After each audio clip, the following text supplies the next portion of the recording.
This is my real story. My name is Isla Warren. I am 27 years old, and what happened to me is something I wish no one ever has to go through.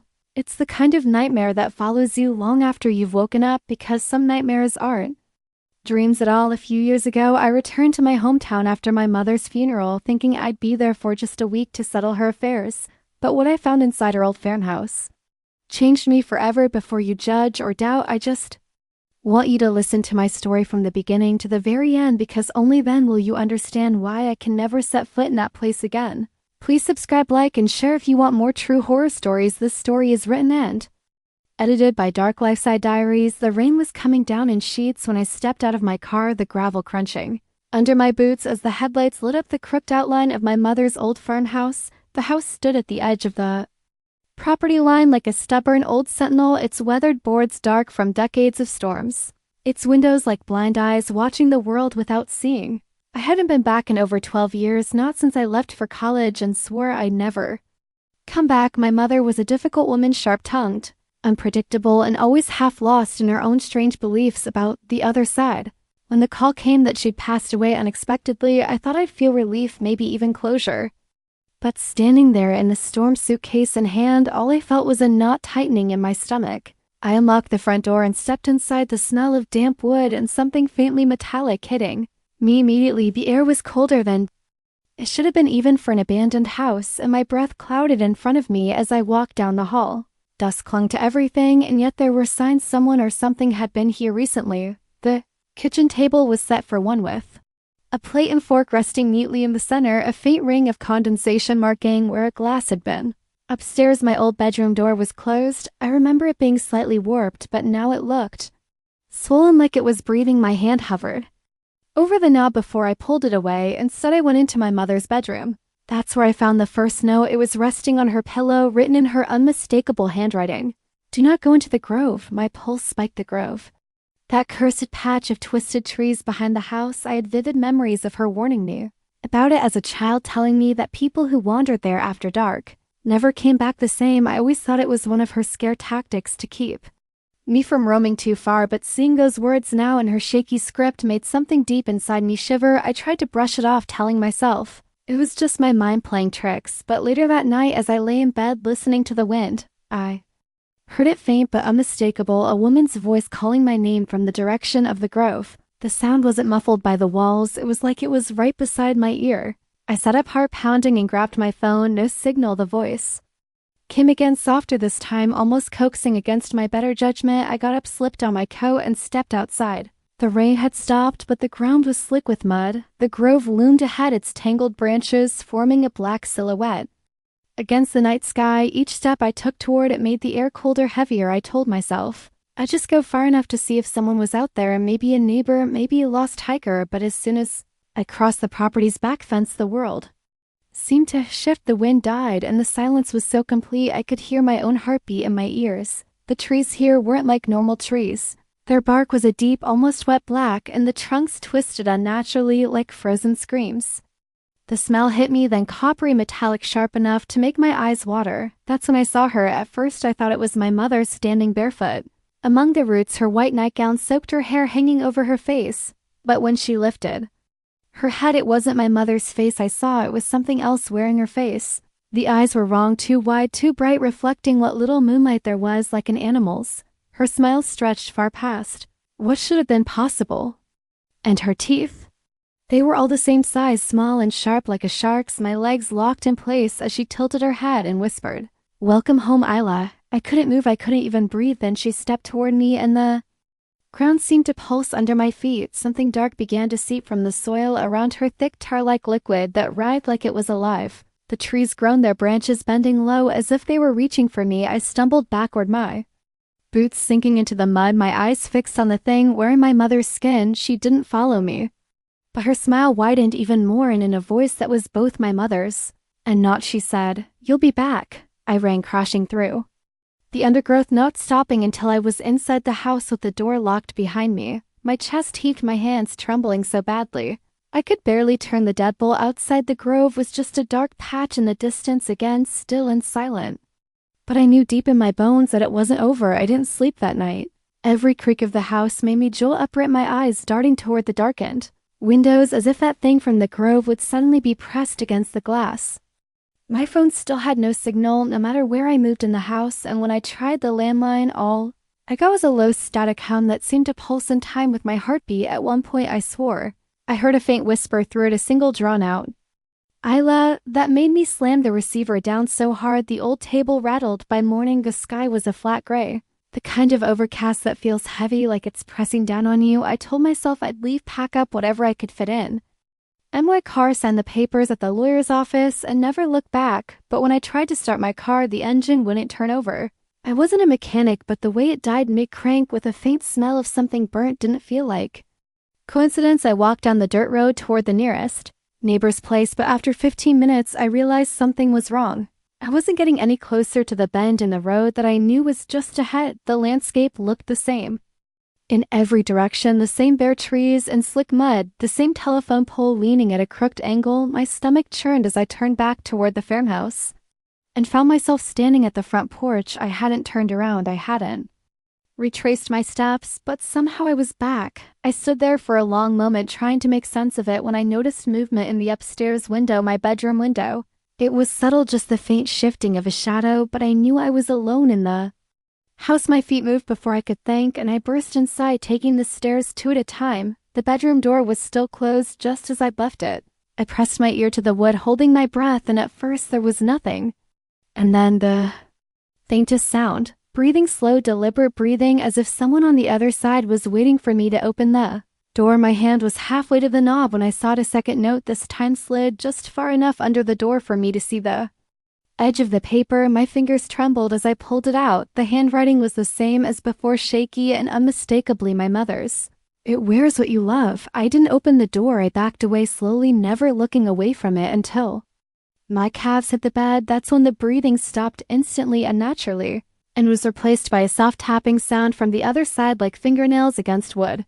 I grabbed my bag and went downstairs, pacing the kitchen while I tried to figure out what to do. That's when I noticed something that made my stomach drop. Muddy footprints across the linoleum floor. Not mine, they were too small, bare and wet, leading from the back door to the sink. The door was still locked. My breath caught as I followed the prints, my heart pounding harder with each step until they stopped at the counter, right where an old glass of water sat, half-empty, beads of condensation dripping onto the wood. I didn't touch it. I didn't even want to be near it. I backed away, glancing at the window, and froze out past the field. Just at the edge of the grove, someone was standing there. I couldn't make out details from this distance, but the figure was perfectly still, watching the house. I thought maybe it was a trick of the light or my frayed nerves until it raised its arm and waved that wave. It was slow, deliberate, almost mocking. My knees weakened, but I couldn't tear my eyes away. Then it turned and stepped into the grove, vanishing between the twisted trunks. Against all reason, I needed to know who or what it was. I grabbed my coat and boots, telling myself I'd just go to the edge, nothing more. But the moment I crossed the property line, the same suffocating stillness fell over me again, and the world seemed dimmer, drained of color. I called out, my voice sounding muffled even to my own ears, and that's when I heard the laughter, soft at first, then louder, circling me, bouncing from tree to tree. It wasn't just one voice, there were many, some high and childlike, others low and rasping, all blending into a sound that made my skin crawl. My breath quickened, and I turned in place, trying to find the source. When I saw movement to my left, a figure darted between the trees, small, fast, almost crawling. I spun toward it, but it was gone. Then another to my right and another behind me. My chest tightened, panic threatening to take over, when I spotted something ahead, a clearing in the grove. I don't know why, but I felt pulled toward it like invisible hands were guiding me. When I stepped into it, the first thing I noticed was the ground covered in bones. Not animal bones, human. Some were fresh, still streaked with something dark, others bleached white with age. In the center of the clearing stood a massive tree, its trunk thicker than any I'd ever seen, the bark black and glistening, as if wet, strange symbols were carved into it deep enough to ooze that same tar-like liquid I'd seen the night before. My stomach turned as I realized some of the symbols are moving, writhing like worms. And then from behind the tree she stepped out, the thing wearing my mother's face. Only this time she wasn't alone. There were others with her, their forms flickering between shapes. A man in a suit whose face was stretched too long, a child with eyes like pits, an old woman whose mouth was a gaping, unending black hole. They stood in a semicircle watching me, their heads all tilting at the same unnatural angle. My feet refused to move, as if the soil itself had gripped my boots. The thing that looked like my mother stepped closer, her voice sweet and venomous all at once. "We've been waiting, Isla. You've been gone too long." My lips trembled as I whispered, "You're not her." She smiled wider. "We're all her, we're all yours." The others stepped forward, their bodies twisting, stretching, shrinking, as if reality itself couldn't decide what they were supposed to be. My head pounded, a pressure building behind my eyes, and I realized with horror that my vision was narrowing, tunneling in on her face. She leaned close enough that I could smell the rot on her breath and whispered, "Stay and you'll never be alone again." That's when I snapped out of it. I yanked my foot free of the muck and ran, shoving past the low branches that seemed to grab at my clothes. My skin burning wherever they touched me. The laughter rose behind me, joined by whispers I couldn't make out, urging me to come back. I burst out of the grove and collapsed on the grass, gasping, the farmhouse looming ahead like a sanctuary, though I wasn't sure it really was when I finally looked back. The grove was still silent, empty, but I knew I'd only escaped because they let me go that night. I locked every door and window in the farmhouse, though deep down, I knew it wouldn't matter. Locks were for keeping out people, not the kind of things I'd seen in the grove. The air inside felt heavier, thicker, as if the walls themselves were leaning in to listen. I curled up in the living room with the fireplace lit, hoping the warmth would push back the chill that seemed to seep up from the floorboards, but the flames only made long dancing shadows that my eyes couldn't stop tracking every time I looked away. I was sure they moved in ways that didn't match the firelight. I tried distracting myself by going through my mother's old belongings, boxes stacked in the corner filled with brittle photo albums, yellowed letters, and strange trinkets wrapped in cloth. One box was heavier than the rest, and when I pulled it toward me, I realized it was filled with jars, mason jars, each sealed tight, and inside every one, hair different colors, lengths, and textures tied in neat little bundles. My stomach churned as I set them aside, but at the bottom of the box was something even worse, a photo of me taken when I was maybe 8 years old, sitting in the yard behind the house, the grove in the background, but in the photo there was a shadow standing among the trees, tall and thin with no face at all. My hand shook so badly I dropped the picture. That's when I heard it, a soft creak from upstairs. My body went cold. I stared at the ceiling, heart hammering, listening as the sound came again, a deliberate step, then another. Someone was moving in my old bedroom. I grabbed the fireplace poker, every nerve screaming at me to run, but instead I found myself creeping toward the stairs. Each step I took seemed louder than it should have been, echoing in the stillness. When I reached the top, the hallway stretched ahead, dimly lit by the moonlight spilling through the window at the far end. My bedroom door was open. Now I was sure I'd left it closed. I inched forward, gripping the poker so hard my knuckles ached, and peeked inside. At first it looked empty, just the dusty furniture and the bed where I'd once slept, but then from the corner something moved. I froze. It was small, crouched low to the floor, its back to me. Its skin was pale, almost translucent, and its limbs were too long, joints bending wrong. As it shifted, a faint wet sound came from it, like chewing. My mouth went dry as I stepped closer, and then I saw what it was, hunched over the second note my mother had left me, the one that had said, "It wears what you love." The creature was chewing it. Slowly it turned its head toward me, and I nearly dropped the poker. Its face was my own, not a copy, my exact face down to the small scar on my chin from when I was a kid. But its eyes were all wrong, black, endless, sucking in the moonlight. My voice caught in my throat as it smiled, showing teeth that were just a little too sharp. "You left me," it said in my voice, but layered with dozens of others, old and young, male and female. I stumbled back, and it crawled toward me with a sickening insect-like speed, its limbs snapping into new angles as it moved. I swung the poker wildly, catching it in the shoulder, but it didn't flinch, it just laughed.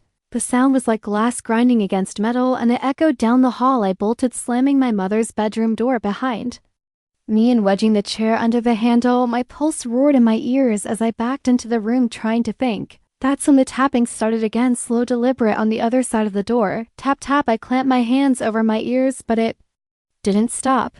It only grew louder until it felt like it was coming from inside my skull. Then silence. I lowered my hands, trembling, and that's when I heard it breathing, not from the door but from the closet behind me. I turned slowly, dread filling every inch of me, and saw that the closet door was slightly ajar. A sliver of blackness peered through, too deep for such a small space. My legs felt like lead as I stepped forward, the floor creaking under my weight. I reached out, my fingertips brushing the wood, and it slammed open. Hands, too many hands, shot out, grabbing my arms, my shoulders, my hair. I screamed, swinging the poker, but it was yanked from my grip and swallowed into the dark. The hands pulled cold and impossibly strong, dragging me toward that blackness, and for a moment I felt something on the other side, damp air, a forest smell, and the distant sound of laughter. With a desperate surge, I wrenched free, stumbling backward and falling hard onto the floor. The closet was just a closet again, empty except for the faint smell of wet earth. My chest heaved, my vision swimming, and I knew I couldn't stay in the house another night.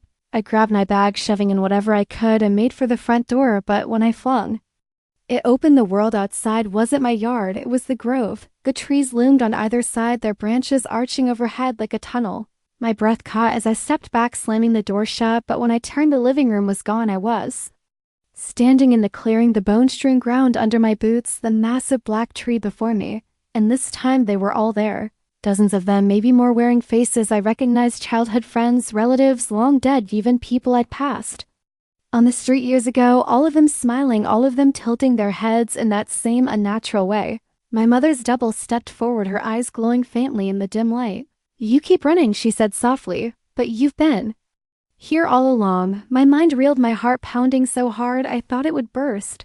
I took a step back, but the ground seemed to rise behind me, pressing me forward. The black tree loomed closer, its carved symbols writhing, and I felt something cold wrap around my ankle. I looked down and saw a root or something like it coiling up my leg, pulsing with a heartbeat that wasn't mine. The figures began to hum a low, resonant sound that made the air vibrate, and the pressure in my skull built until I thought I'd scream. My mother's double leaned in, her lips nearly touching my ear. "It's time you remembered who you belong to." The humming grew louder, vibrating through my bones until I could feel it in my teeth, in the very air.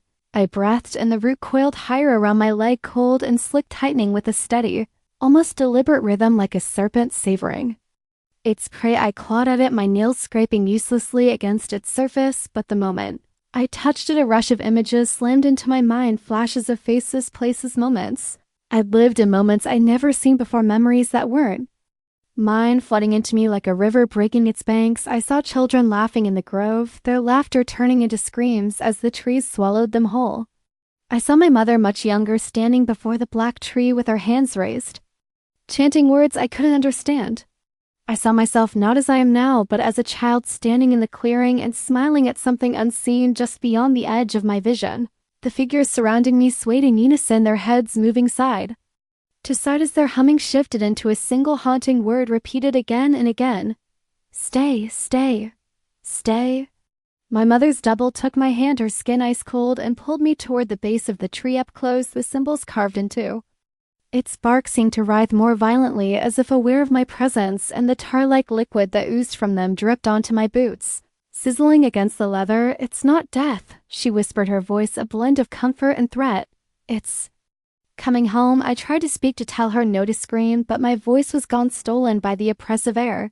The other figures stepped closer, their bodies brushing mine, their faces so close I could see the faint shimmer of something moving under their skin like fish beneath ice. My vision began to blur, darkness creeping in at the edges, and I felt the root pulse again, sending a cold shock up my spine. Suddenly, I remembered the notes, "Do not go into the grove, and it wears what you love," and something inside me snapped with every ounce of strength I had left. I reached into my coat pocket and pulled out the only thing that might matter, the lighter I'd used earlier for the fireplace. My thumb scraped against the flint, the spark catching instantly in the damp air. The figures froze, their humming stuttering into silence, and my mother's double tilted her head, her smile faltering for the first time. Without thinking, I pressed the flame to the root coiled around my leg. The tar-like surface ignited with a sickening hiss, the fire racing along it like dry fuse. The root writhed, loosening its grip, and a scream unlike anything human erupted from the black tree, shaking the ground beneath my feet. The figures shrieked in unison, their forms flickering wildly, faces melting and reforming in rapid succession, until they were nothing but blurs of shadow and teeth. I stumbled backward, tearing free from the root, and ran through the clearing as the fire spread up the trunk, the tar boiling and spitting in thick, choking clouds. Branches crashed down around me, some slamming into the ground hard enough to split the earth, but I didn't stop. I burst through the line of trees, the grove's oppressive silence breaking like glass behind me, and suddenly I was in my yard again, the farmhouse ahead. The sky was no longer overcast, but deep black, lit only by the faint glow of the burning grove in the distance. My chest heaved as I slammed the front door behind me, locking it out of habit. Even though I knew it wouldn't matter, I didn't sleep. I sat in the corner of the kitchen until morning, clutching The ladder like a talisman waiting for the sound of tapping on the walls for the whisper of my name. But none came when daylight finally broke. I packed what I could and walked down the road again, and this time the bend came into view the way it should have the first time. I made it into town, borrowed a stranger's phone, and called someone to tow my car. I didn't tell them why I was leaving. I didn't tell anyone. I've been gone for months now, living in a tiny apartment 3 states away, but sometimes I still hear the humming. It comes late at night, just under the edge of hearing. Like it's leaking through the walls, and sometimes when I close my eyes, I see her, my mother's double, standing just inside the tree line of the grove, her smile stretched too wide, her eyes glowing faintly, waiting. I know the grove is still there, whether it's burning or not, and I know one day it will come for me again. Thanks for listening to my story. Don't forget to subscribe, like, and share to hear more real horror from Dark Life Side Diaries.